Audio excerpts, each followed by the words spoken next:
Okay, Commissioner Clark, tell me a little bit about this program. They're bringing these other vets in now for the spay neuter. Well, it's been a constant search ever since I've taken the shelter over, as far as oversight, trying to find some veterinarians. When Dr. Ross and Dr. Blue left, we had a new director come in for a short period of time, but all along we've been trying to hire vets. Montgomery County Animal Shelter currently takes in 21,000 animals a year, and if that number of intake, the number of vets we need is 3.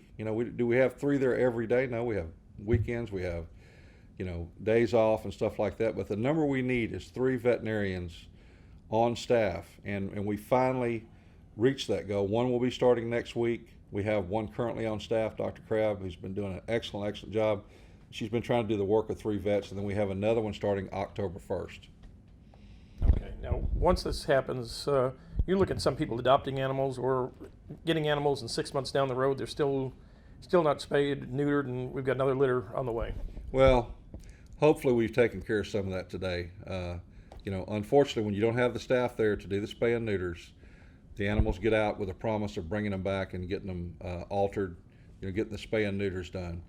And that should not happen. But I mean, when you're in a condition where you don't have the staff to do it, we have no other, there's one other alternative, which is euthanasia. And I mean, I don't think the public really thinks that should be the first. Matter of fact, for the first time in a long time, or maybe ever, the third choice for leaving the animal shelter is euthanasia. It's adoption, foster is number 1 and number 2, and now euthanasia. And that used to be the number 1. And we're moving towards a brighter future for the shelter. The problem is the turmoil that's being created by a very small group but very vocal group of folks that are, they're just putting 100% negativity out there. I have no problem with bringing problems to my attention. Tell me that, hey, we've got this problem, Commissioner, can you do something about it? Come to me, we'll address it. If it's something that's warranted, then we'll fix it. They came in, they asked to see the shelter after hours the other night, that we had rumors that the shelter was falling apart. So I opened up the shelter, and they came in and they took pictures of every, unsightly thing they could find. They took no pictures of what the true animal shelter looks like, which is, 90-something% of the cages were cleaned.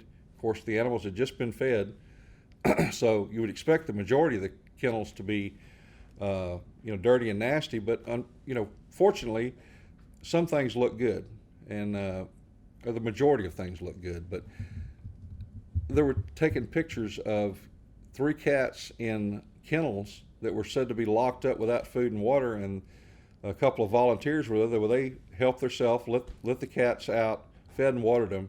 Unfortunately, the next morning they were scheduled for surgery, and they didn't get to have that surgery. They had to wait another week because that's, we schedule that far in advance. So, sometimes things aren't, as they're being portrayed.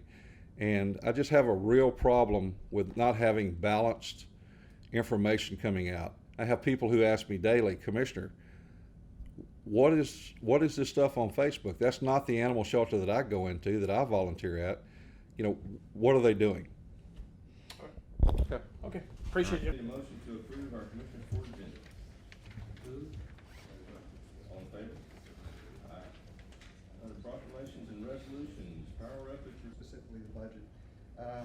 On the item here, in today's agenda, we're looking at overlapping some of the unspent funds from 2016 into 2017. On the surface, I'd say that's a no-brainer. Obviously, we need to do something like that, but yet I've got some questions. And the questions really are the fact that we hear about the shelter being underfunded. We hear about concerns about medication. We hear that we can't get T-shirts to identify the staff. We can't get spays and neuters. Then it seems we've got money left over to roll into 2017. So I have to ask the question why. Listening to the last Commissioner's Court, we hear that we've had some problems hiring vets, and primarily because of all the noise and problems associated with some of the bad press that the animal shelter is getting. I would say, in addition to that, I would question the current leadership of the shelter. It seems to me like people who were qualified, who have proper connections, could reach out to those connections and bring in colleagues to at least help out on a temporary basis. Yet that's not being done. At least I don't see it being done. Whether that's being ineffective or just plain lazy, I don't know. But when we consider these things, my mother taught me that when you're pointing the finger at other people, you've got three that are pointing back at yourself. And I think we have to be cautious of that. We're also hearing a lot of statistics about the animal shelter. We're hearing about how much money we spend, dollars per animal, dollars per capita, total dollars spent. But I've got some fundamental questions about that. You know, gentlemen, I'll beg you to ask some questions. For example, the most fundamental question I've got is, where is the facility? Where is the maintenance of that facility? Is that part of the animal shelter budget? I don't have a clear answer. I think I know what the answer is. The answer is no. So when we're comparing these things, are we comparing apples to apples, or are we comparing apples to lemons? When statistics are thrown out like that, I'm questioning whether those shelters that have these high costs, do they also have free utilities? Do they have free facilities given to them? Is that part of their budget or not? And so I ask you, be sure that we're comparing apples to apples. Make sure that you've asked some questions. Finally, I want to give a big thank you, and unfortunately, Commissioner Nowak is not here, but Commissioner Wiley, yourself, and Judge Doyle. I watched the streaming last week. I listened to it. I think you had a very intelligent discussion. I praise you for what you did. Approving the $3.4 million budget, withholding $1 million based on performance, I thought was an excellent decision, an excellent discussion. I really want to point out something that may not be clear. The budget itself, there's a number of people who would agree with increasing the budget. Would actually maybe even agree with it. Sorry, I apologize, but your 3 minutes has expired. Is that right? Okay. Thank you, sir. Thank you. As written, that's to carry funds over from our medical professional service fee, so veterinarians that we didn't employ this year to take care of the backlog of foster and adopted animals that are unspayed or neutered, unaltered. So, and I'll also let you guys know, we've hired 3 veterinarians that will all be here by October 1. So going forward, we won't have that problem of unspayed neutered animals leaving. We have a goal of November 1st of no longer having an animal leave our building that's unaltered. This is just item A. That's item A. Okay, move. So, one more time, what's this money gonna be used for? A spay and neuter program for animals that have already left our shelter that are unaltered. How much money do y'all know we? So there's, and we won't know until the end of the fiscal year. So we're looking at about $150,000, or at 160, that's 2,000 animals that we can spay and neuter if that cost is about $80. We're gonna have to get together and have a multimodal approach to get things spayed or neutered. Did I say things? Animals spayed or neutered. We're gonna need. We have our shelter. Saturday and Sunday, our surgery facility is not being used, but we're gonna have to fund it somehow to get a veterinarian and techs in there, just spay and neuter, or we could do a voucher system in our county as well. And this funding would get you to the point where all the animals that are out there would be, kind of get caught up. We're gonna try to get caught up. Yeah, absolutely. The new vets out there. So we need to probably create a special line item for that. Between that and the new vets. Will it take all of those dollars to do that? Likely. We don't know exactly how many animals are. I mean, it's been privatized forever. We don't know how many animals are lost in the system. You know, the system's been consolidated a couple times. So we know right now we have in foster care 1,000 animals, and we also have a ton that have been adopted on top of that. And that's why it takes 6 months to get into spay and neuter right now. We'll reduce a bunch of that backlog with the vets we've hired, but we need to start making sure we've decreased the rest of the Phyllis, population. we're gonna put this money in a special line item, is that what we're gonna do? You do have a spay neuter line in the animal shelter budget, and so if you'd like, we could put that into the spay neuter line. Dr. Hayden's asking for it to go to professional services, which would give him some flexibility to do things like hire vets for the weekend, I believe is what he just said. I wouldn't recommend setting up a line item in your general ledger for 1 year, one-time expenses. What about the money like we swept last time, would this go in there with it? I could put it there if you would like. That's not what the request is. The request is to be able to put it in a professional services line, but it could go in that line if that's what you wanna do with it. I would move that we put it in that. But would that limit it, how would you do that? Would he Well, have to come here and request money every time he does a pay neuter? The situation is, it might be about, some of it might be vouchers, some of it might be a vet per day.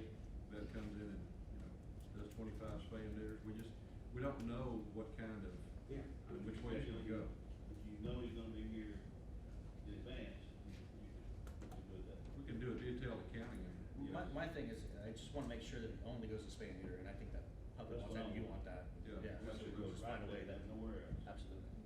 If we put it in professional services, is it gonna go right there? It will, if we did it, if we spay and neuter at our facility, but how do we do that if we're gonna use vouchers, we'll have to come back and ask for. It'd be a way to do a voucher. two-pronged approach. It's just gonna depend on, So would you use that money out of the professional services line item to pay for vouchers?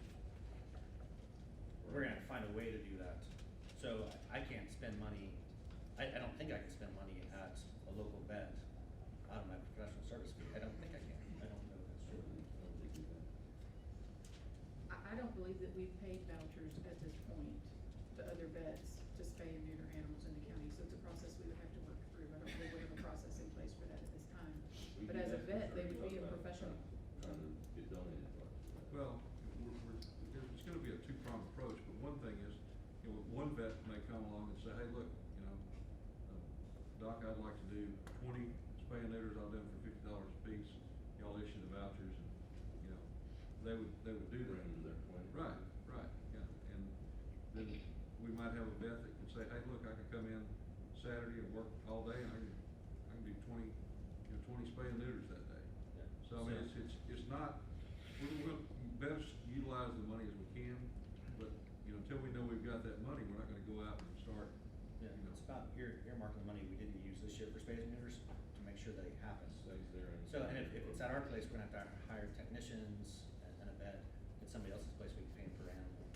Right, you have to have the So support it's one staff of there for earmarks. veterinarian. The other Any thing is, other places like that? Can we I do can't that? imagine why we wouldn't. We pay engineers, lawyers, and other professionals. I don't know why that would be different. for the same cost, it just, you know, same, you know, service. Some of it just may be voucher, and some of it may be, you know, in-house. It I mean, I've costs us had- about $80 per animal. I've been approached by a lot of people, said, hey, I've spent to sponsor a spay neuter day, you know, so, Yeah, we'd like to partner with that. yeah. What's in the professional services line item for next year right now? Do you know? I didn't bring that with me, Commissioner. I'm sorry. So we're talking about. We've just actually cut moving it, I can tell you, we've cut it to 0 because we hired 3 vets to be on staff. Yeah. We fill those positions.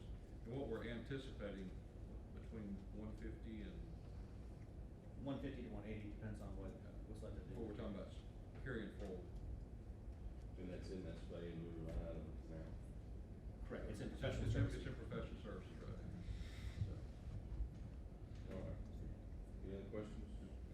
Yeah, we have a motion. All in favor? Opposed? Motion carries. Judge, I'm sorry, I didn't hear the motion for where we were gonna put the funds. Professional services. Okay. So now, give it to you to figure out how we go forward. Just wanna make sure we. absolutely, it's, So then item B, as you consider and approve that as written, that's about September, the funds we generated in September, getting to carry that into October, and just making our budget continue to run. So those are fees that we're already generating this month, instead of sweeping them into the general fund to allow us to use them. it's dedicated to medical supplies, is that right? Yes, sir. Move. Questions or comments? All in favor? Aye. Motion carries. Thank you, John. Commissioners, while we're on the shelter, just real quickly, I know that we're out for a search for a national search for a director. Before we hire that director, I'd like for this body to at least have an opportunity to interview that. JD, is there something we need to do special to set that up? We probably need to No. put it on an agenda item. Just notice it as an Yeah, agenda item. we can notice an agenda item. But we'd like the court to have input in that. Absolutely. Right, Yeah. that would be inappropriate Okay. for the court to have input on the new director. The agenda item will come at the time of the finalists for Well, how yeah, many are there. okay. Exactly. I would agree. Just wanted to make sure we had that out. Good. Thank you, John. Great, thank you. Thank you.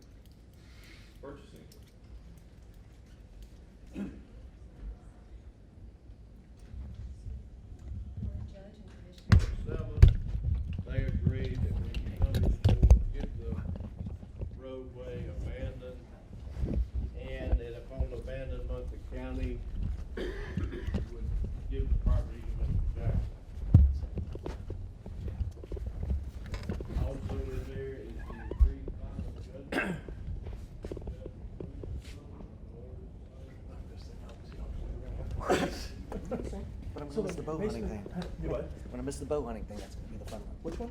Oh, they have bow hunting on here, so. Oh, really? Yeah. When is this? Right? How long? Like, No, it's fine. It's okay. It's on video. It's I thought you meant like right now. I was like, what? What Right here, just let's right talk over. before you start. Okay, yeah. Just basically what you're looking at doing.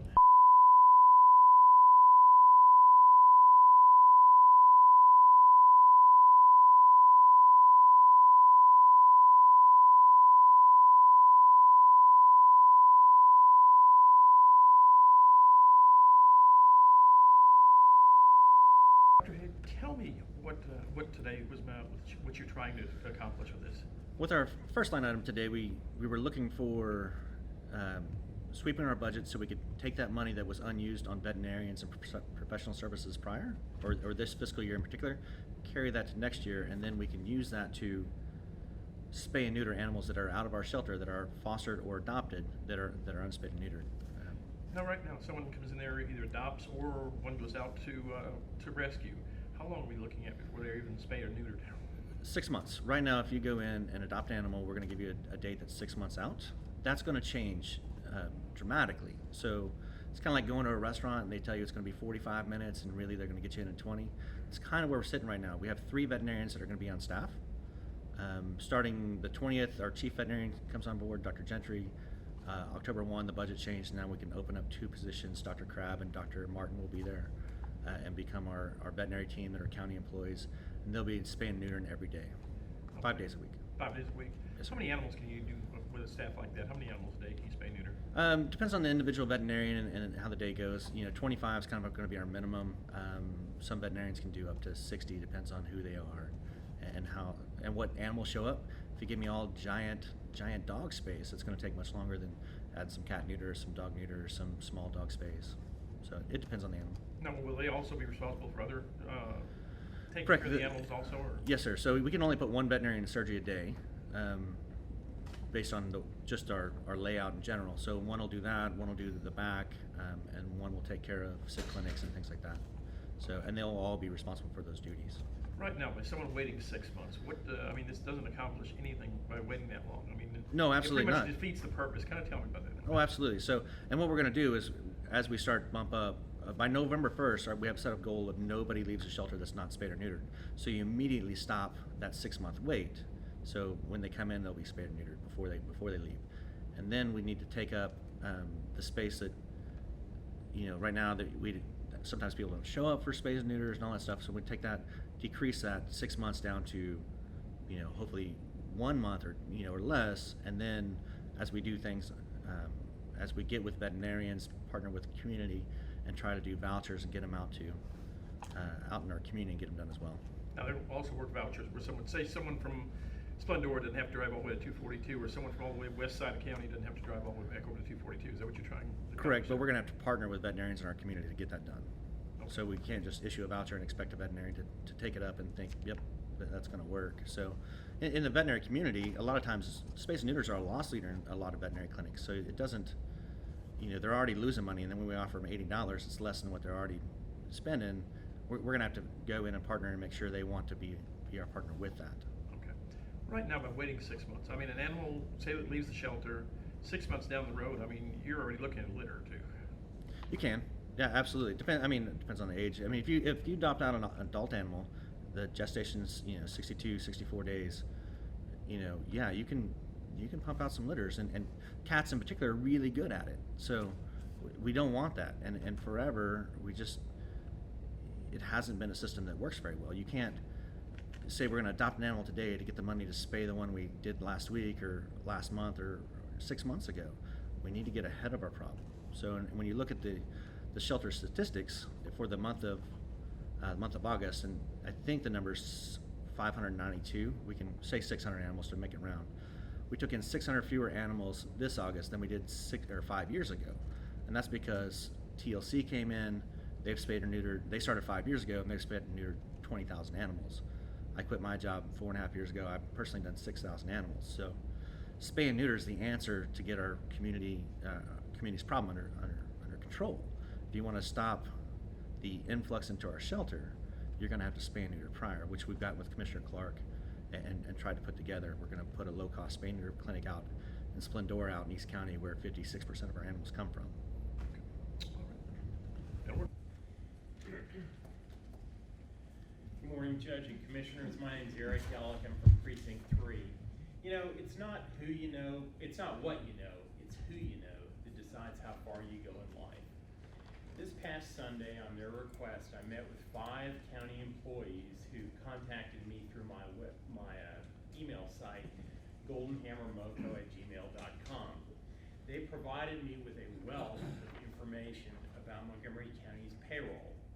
Turns out that the average legal secretary, administrative assistant, secretary, or paralegal who works in Montgomery County for any purpose, including private sector, makes about $26,000 to $32,000 in 2016. A manufacturing or construction operations manager makes about $54,000 on average in our community, and they perform field operations supervision, hiring, firing, process control, bidding, purchasing, contract issuance, and supervision of accounts payable and receivable. Our county government has many administrative assistants, but we have a few who easily beat those numbers of the averages, and I found one very, very special person. This person, as an administrative assistant, makes more than every single assistant district attorney in the DA's office. She makes more than Judge Jennifer Robin. She makes more than our chief of staff of Judge Doyle, Mr. Jim Fredericks. She makes almost twice the salary of the personal secretary to the President of the United States, who actually has a top secret clearance for security. She makes twice what the average executive assistant to chief executive officers of the Fortune 500 companies make. While she's an administrative assistant, unlike the other secretaries or admins who receive salaries as executive or managerial employees, this person gets paid $52.94 per hour as a non-exempt employee. So she can and does collect 240 overtime hours at time and a half per year under the county HR policy. She makes $110,411.66 base pay, plus she makes $19,058.40 overtime consistently every year, as a total of $129,470.06 as an administrative assistant. I want to congratulate Commissioner Mike Metter of Precinct 1 for his employment of Ms. Julie Puckett, the highest paid administrative assistant in Montgomery County, and quite frankly, the highest I've ever heard of. He gets this month's Golden Hammer Award. Thank you. Good morning, Judge and Commissioners. My name is Jacqueline Beaton, and I'm a resident in Commissioner Meader's precinct. I'm here today to talk about the animal shelter. I would again like to have it on record that there is still no improvement at the shelter, still no volunteer or foster programs, and still no orientations. So new volunteers are coming in and being told, grab a leash, go bathe a dog, no interaction, nothing. Volunteers are being told not to talk negatively about the shelter, or they will not be able to participate in any programs. The volunteer base continues to break because of this. There are still too many locked doors with healthy adoptable animals mixed in with sick ones. Some are there for weeks unseen, no fresh air, no daylight, and no chance of getting out alive. They're not seen, they won't get out. Surgery is still 8 months out. Dates are being made for May.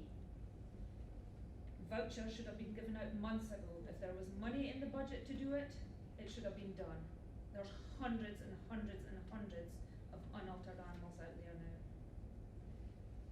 I would like also to point out that for the first 5 months county took over, there was no director apart from 10 days of Dr. White, and the shelter ran better than it is now with a highly paid director and assistant director.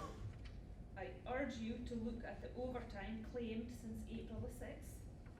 It is a huge strain on the budget.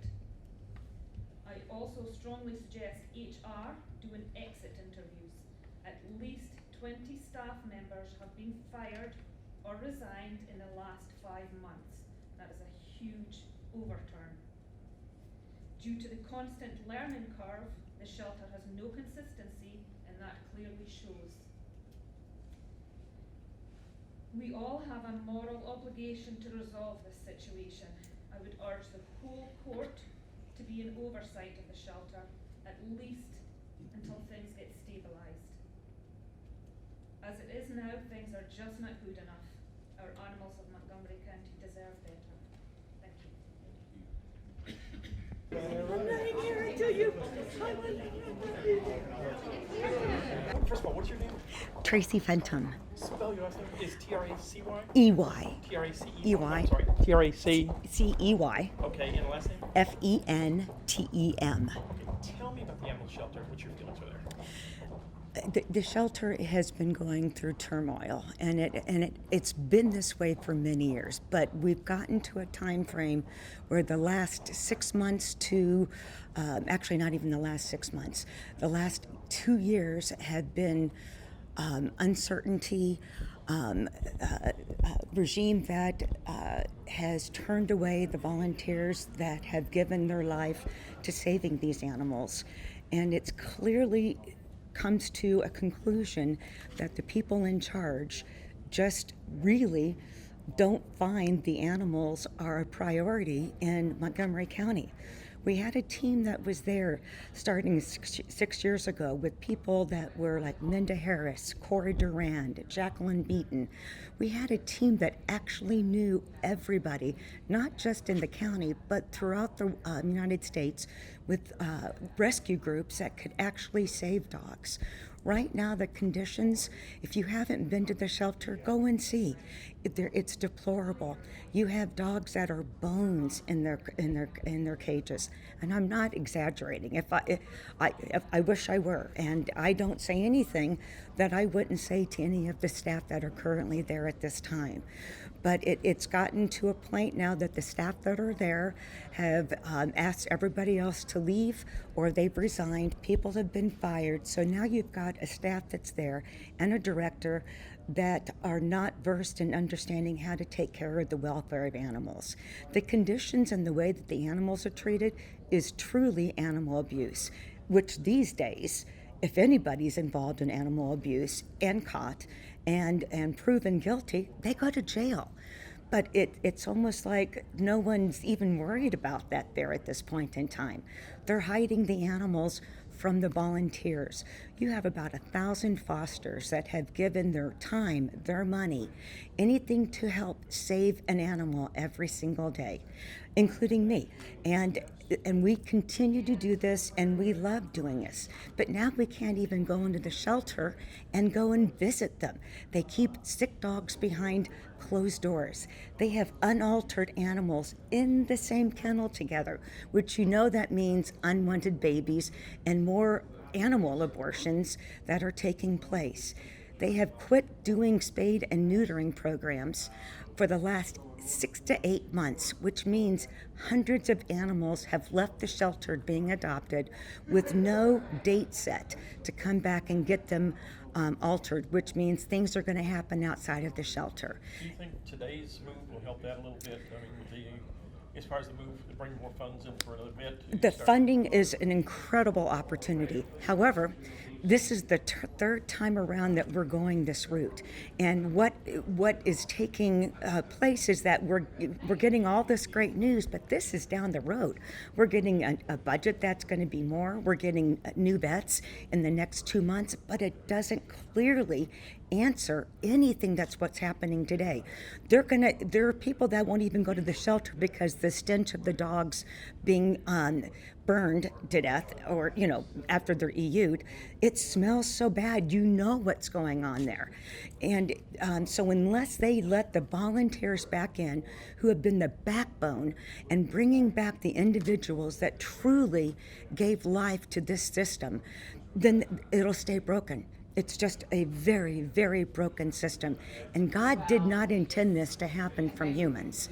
You've got people that are put in charge because they're there and sworn to protect the animals.